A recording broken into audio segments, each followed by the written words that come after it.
дар ноҳияи восеъ дар дораи омодагиҳо ба иди наврӯз ва ҷашни 20 солагии иди ваҳдати миллӣ мусобиқаи гӯштини тарзи миллӣ доир гардид. ин чорабинӣ мувофиқи нақша чорабиниҳои мактаби бачагонаи варзишии ноҳия ба истиқболи ҷашнвораҳои дар пеш истода бахшида шудааст.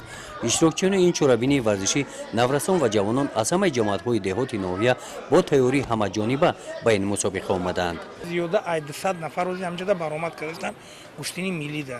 дар давраи таътили зимистона ҳамин мусобиқаҳое ки мо гузарондем барои рушди варзишро пеш бурдан соли ҷавонон эълон кардем ҳамин мусобиқаҳомона беҳад ҳамин падару модарони ҳамин наврасон зиёд шуд модаки ба ҳар як намуди варзиш омада писарошона ба мо супордастанд ки ҳам писарои моро қабул кунем.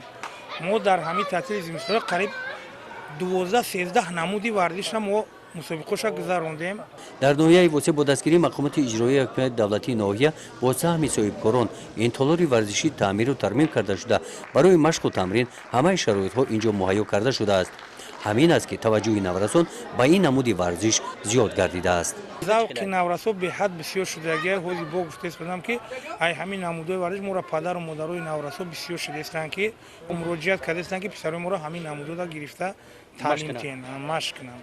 ғолибони ин мусобиқа дар мусобиқаҳои вилоятӣ ки рӯзҳои баргузории ҷашнвораҳои наврӯзӣ дар маркази ноҳия ва ноҳияи фархор баргузор мегарданд иштирок менамоянд.